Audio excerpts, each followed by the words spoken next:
This is my 2020 Honda Rebel. As you can see, it didn't come with any fork covers or boots, but today we're going to change that for an all black look.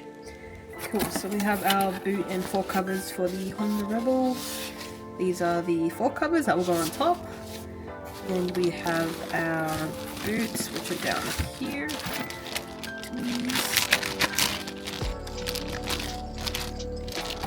And then we've got all the hardware and stuff as well. My friend Matt was helping me out today, so borrowing his lift, we jacked the bike up from the bottom with the kickstand down. The parts I bought were originally from Honda, so we'll be following their instruction guide shown here. We'll also link it in the description below. Torque specs will be at the end of the video as well.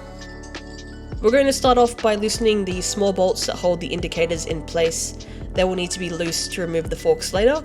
I'm using a 5mm hex key. We will be working on both sides throughout the video, so loosen the other side as well.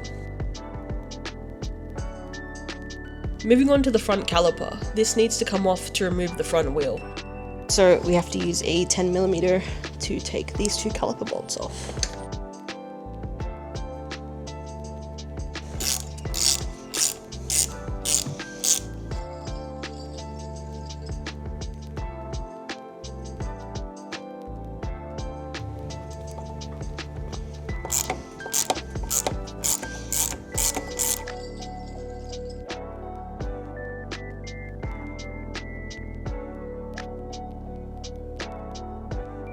There's another little bolt on the hose clamp that keeps the brake line secure on top of the plastic fender.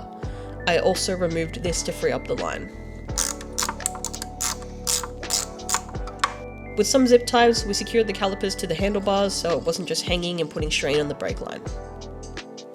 Next, we need to remove the front wheel. I used a 19mm socket and a breaker bar to get the bolt loose. It helps to have someone stabilize the bike while you do this. Then a 6mm hex key to remove the bottom pinch bolts on either side.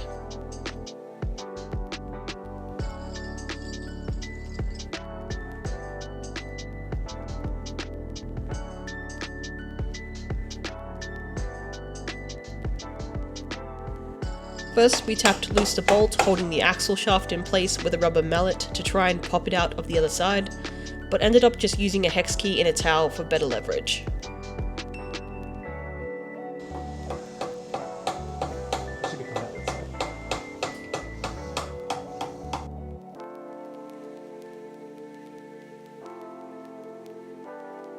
The wheel is off. Be careful not to misplace the collars as they can fall out. Now we're going to take the guard off. So these are the next ones we're going to be taking off. To remove the fender, I used a 5mm hex key. Because there's not much room to move around, this took a little while.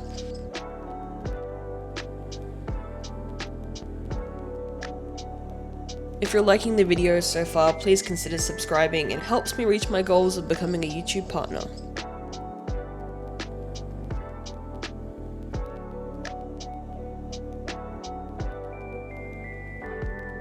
So next we're going to be taking these ones out and hopefully it should come out after that. Loosen the last pinch bolts holding the forks in place with an 8mm hex key.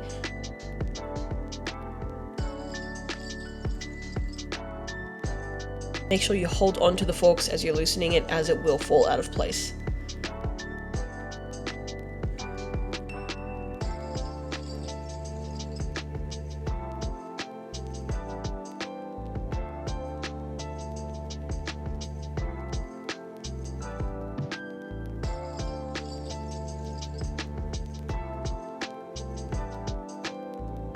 Do the same for the other side.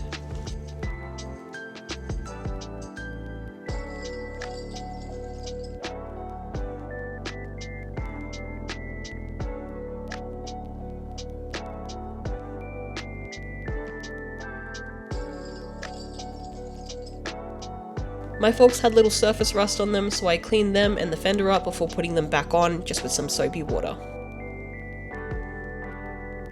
Time to put the boots on.